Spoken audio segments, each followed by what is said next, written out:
I've never heard that before. That was just wonderful.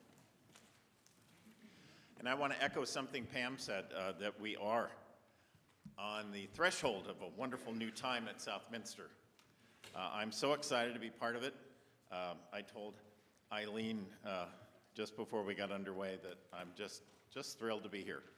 And the idea that we are right here on the first day of the new collaboration between Stephen Schaefer and Ken Wilson is doubly exciting, but I want to remember also that God gets us through those interim times in ways that make the times that come after sweet and possible. And so I want to say once again that we are just so thrilled that just as Don Ludwig stepped into the gap through all of COVID practically, Maddie Zerro's been here for us too and done wonderful things. And that piece of music was part of that. So thank you, Maddie. Dear God, again, thank you for getting us through those tough times. Thank you for whatever it is that makes us resilient so that when others do attempt to divide us, we come together as your people. May that be true today, here and now. Amen. I sounded like Ralph then, didn't I? Okay. The Word became flesh and dwelt among us, full of grace and truth. I want to use this sermon to focus on that last word, truth. It's at the heart of the adult ed study we engaged in this morning, which was a really lively discussion. But I also want to discuss it because it is such a huge issue today when more and more people are playing fast and loose with it, and fewer are holding others accountable. Senator Daniel Patrick Moynihan will always be remembered for having said, "Everyone is entitled to his own opinion, but not his own or her own facts." That may be the most important statement made by anyone in government in our lifetime. We live in this age where people will say almost anything and think it's fine. Even in the name of God, they lie. And this also is just as bad. They will believe almost anything. Why is that? Well, the Scottish historian Niall Ferguson has one idea. He is a conservative historian who works out of the Hoover Institute at Stanford. And he tells us that what is happening in America and the world today is not, as most of us think, akin to the 1930s when Hitler grew more and more powerful, nor is it akin to the 1970s when we had Watergate. These are interesting comparisons, but they are not totally germane. A more apt comparison, says Ferguson, is what happened in the mid to late 1500s. So let me explain. The structure of the public sphere has changed so much because of the internet. So much so that it makes comparisons to the 1930s and 70s irrelevant. Ferguson argues that nothing has happened like the impact of the personal computer/smartphone since the impact of the printing press 500 years ago. If you look at a graph comparing the price and quality of printed books from 1500 to 1635, with a graph comparing the price and quality of the personal computer/smartphone from 1975 till now, the graphs are identical. They aren't just alike, they are identical. What's the difference? The time scale. Because history today happens 10 times faster. Now, some thought that with the coming of the internet, everything would be wonderful. Could I have a little more volume? The earlier was better. Every person could tell his own truth, unfettered by the powers that control the media. Well, that's true.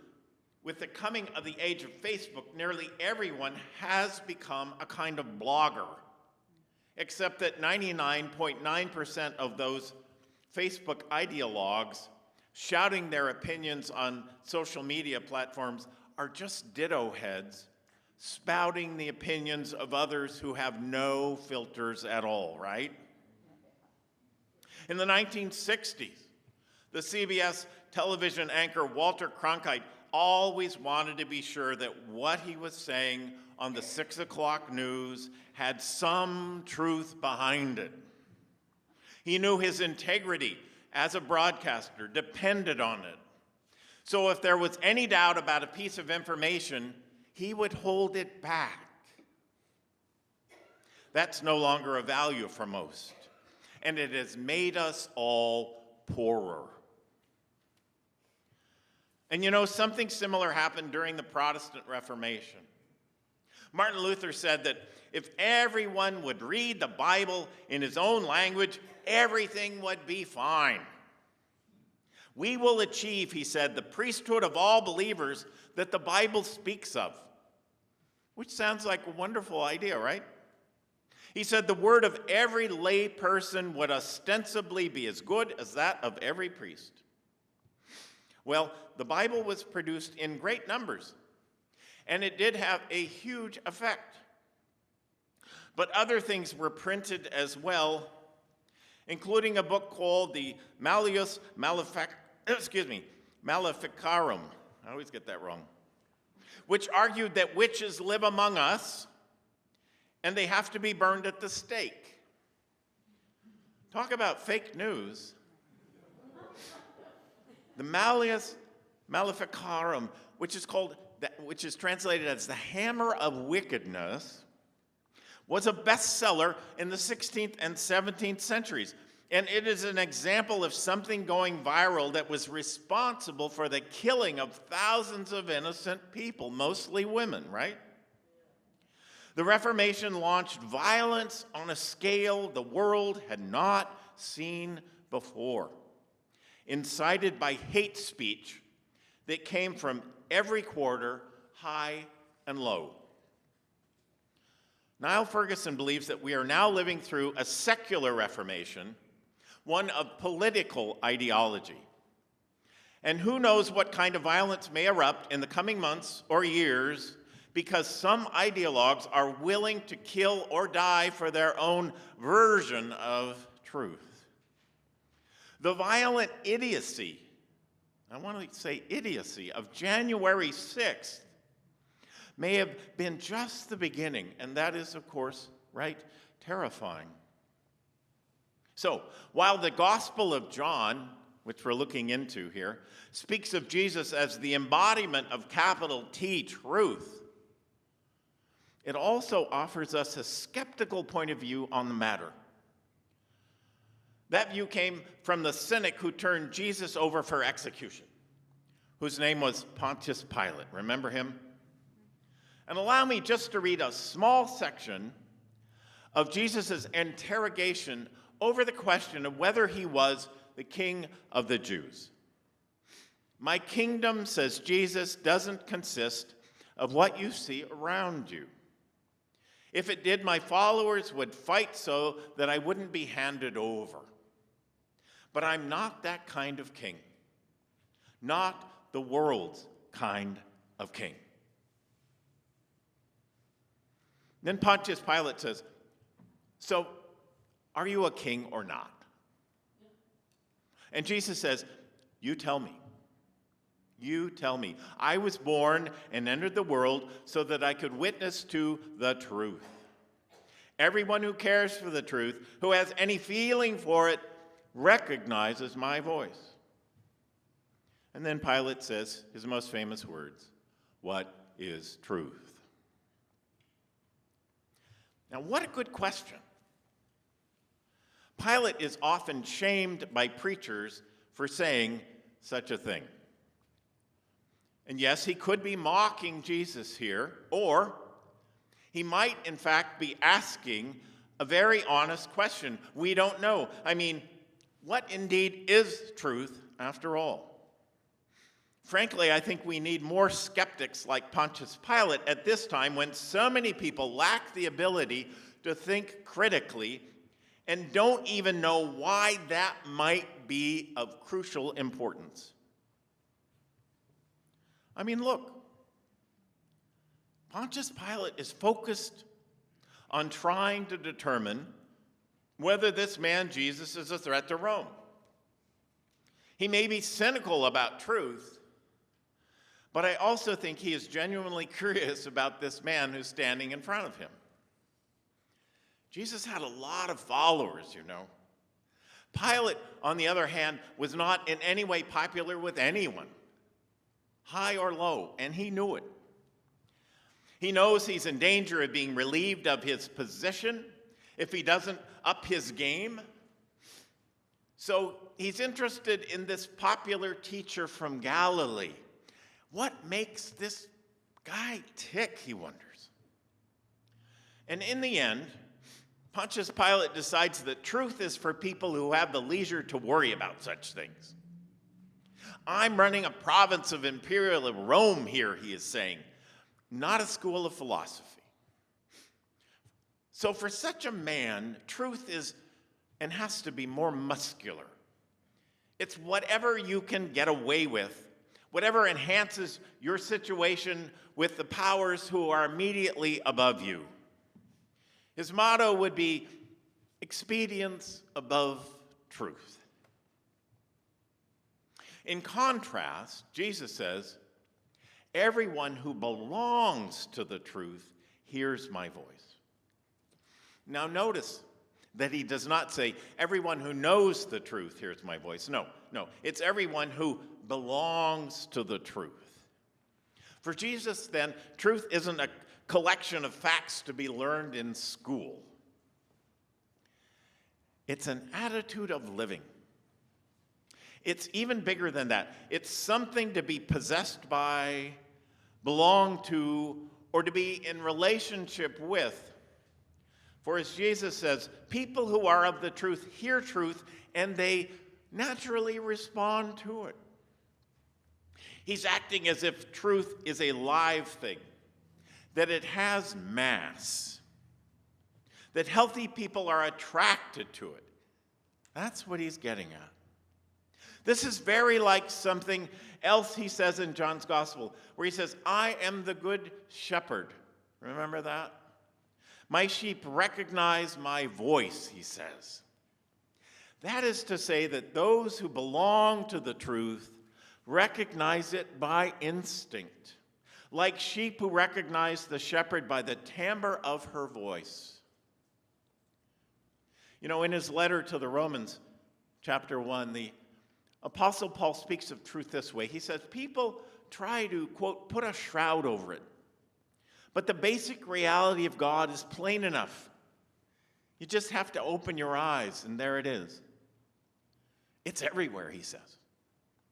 By taking a long and thoughtful look at what God has created, people have always been able to see what their eyes as such can't see. Eternal power and the message of God's divine hand shot through all of creation. What Paul is saying here is that all the important truths of life and living refuse to be forgotten. They're there. And that resonates with me 100%. Think of it. All the important truths of life and living refuse to be forgotten. This is critically important. In her book, A Chorus of Stones, Susan Griffith tells us an interesting bit of family history. She says, when my father was a small boy, his mother did something our family deemed unforgivable. It was a source of shame, as many secrets are, and hence kept hidden from my father and eventually from me. My great aunt would have told me this secret before she died, but by that time she could not remember it. I have always sensed, she says, that my grandmother's transgression was sexual. Whatever she did was taken as a cause by my grandfather and his mother to abandon her. They left Canada and moved to California, taking her two sons, my father and his brother, with them. My father was not allowed to cry over his lost mother, nor to speak her name. He could not give in to grief, but instead was taught to practice the military virtue of forbearance and to set an example in his manhood for his younger brother, Roland. In this way, I suppose, my great-grandmother hoped to erase the memory of my grandmother from all our minds. But my grandmother's loss has haunted us. How old is the habit of denial, she says. We keep secrets from ourselves that all along we know.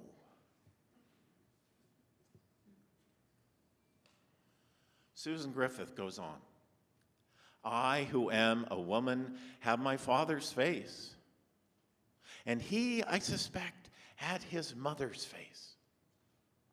There is a characteristic way my father's eyelids fold, and you can see this in my face, and in a photograph I have of him as a little boy.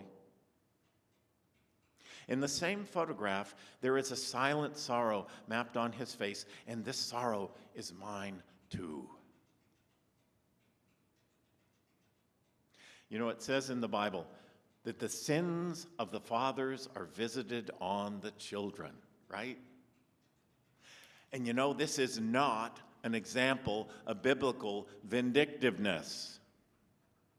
It's merely a statement of fact. Truth will not be suppressed forever. Now, we have an opportunity to learn this every Thanksgiving and every Christmas, right, when we sit down with our extended families. That's when all this old family business percolates up, right? If not the information, then the emotions behind that information that our families have struggled to forget. There is something always in the air. History between family members that you can feel, even if you don't understand it. And once in a while, a new generation finds a way to peel that all back and to expose the old lies, and truth finally comes out of hiding. For example, my own grandfather, turns out, did not die of lead poisoning as I had been told growing up. No, he brought home a sexually transmitted disease from his time working in the mining camps in South Africa, but no one would talk about it for more than a generation. And it has had an incredible effect on my father's family. None of us grandchildren knows the full extent of it, but we know it's big. Now, to be truthful, we should never be glib about revealing these secrets, because too often they are used as weapons to punish our loved ones, right? Emily Dickinson once said, "The truth must dazzle gradually, or every man be blind." What is truth? It is not a bit static, brothers and sisters. It is a very dynamic reality. It is something in us that is worked out from within us, every one of us, every moment of our lives, whether we know it or not. Remember Stephen Covey, 7 Habits? He once told a very revealing story about such a thing. He said, "A few years ago, when I was giving a seminar on the Oregon coast, a man came up to me and said, 'You know, Stephen, I really don't enjoy coming to these seminars.'" Stephen Covey said, "He had my attention." The guy said, "Look at everyone else here. Look at this beautiful coastline and the sea out there and all that's happening. And all I can do is sit and worry about the grilling I'm going to get from my wife tonight on the phone. She gets me the 3rd degree every time I'm away. Where did I eat breakfast? Who else was there?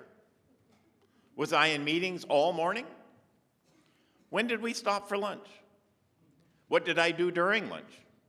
How did I spend the afternoon? What did I do for entertainment in the evening? Who was with me? What did we talk about? And what she really wants to know, but never quite asks, is who can she call to verify everything I tell her? She just nags me and questions everything I do whenever I'm away. It's taken the bloom out of this whole experience. I really don't enjoy it here at all. He looked pretty miserable. We talked for a while, said Stephen. And then he made a very interesting comment. He said, I guess she knows all the questions to ask. Because it was at a seminar like this one that I met her when I was married to someone else.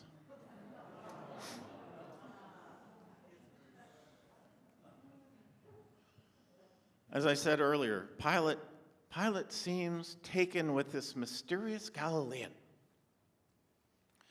But he becomes fed up with pressures that come from all sides, and so he pronounces the death penalty upon Jesus. And then, in the most pitiful public gesture in recorded history, remember, he washes his hands of the whole affair.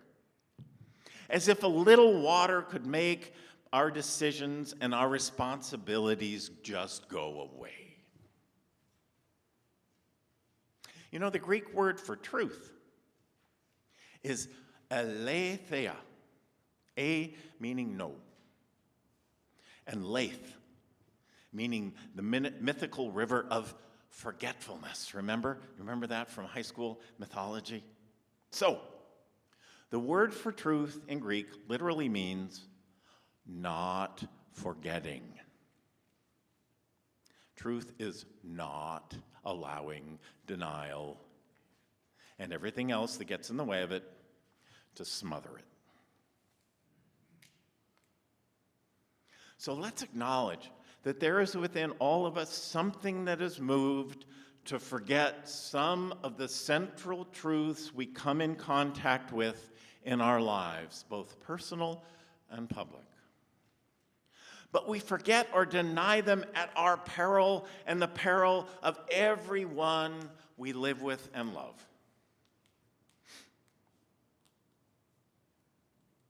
You know, doctors speak of the doorknob moment.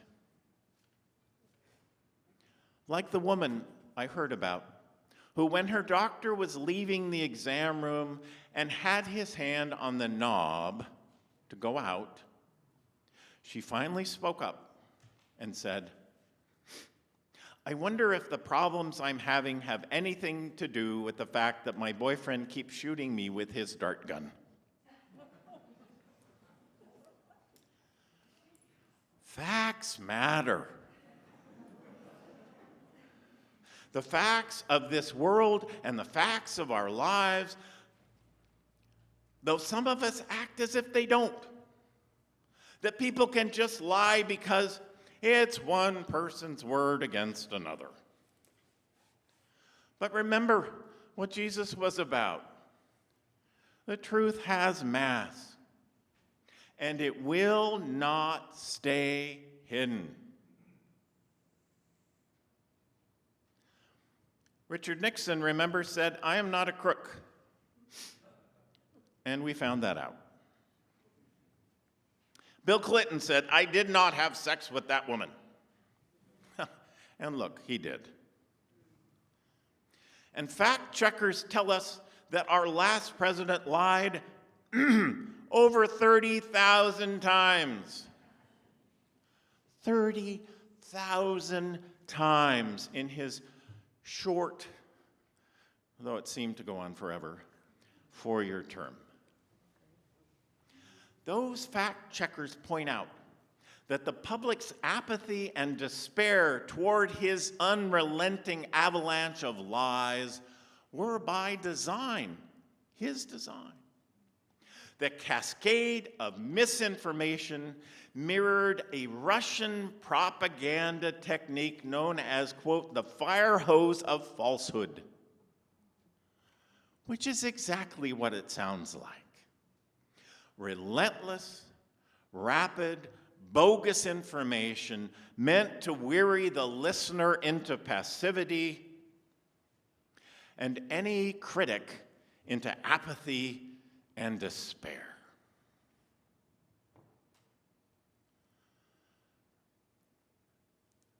But you know,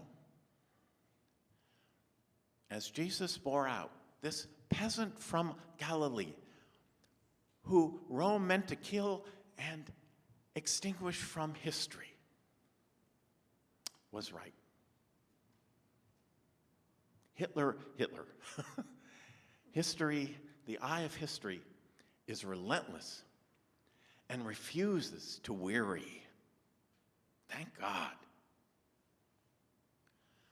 As Mohandas K. Gandhi told us, when I despair, I remember that all through history, the way of truth and love have always won. There have been tyrants and murderers, and for a time they can seem invincible. But in the end, they always fall. Think of it, he said. Always.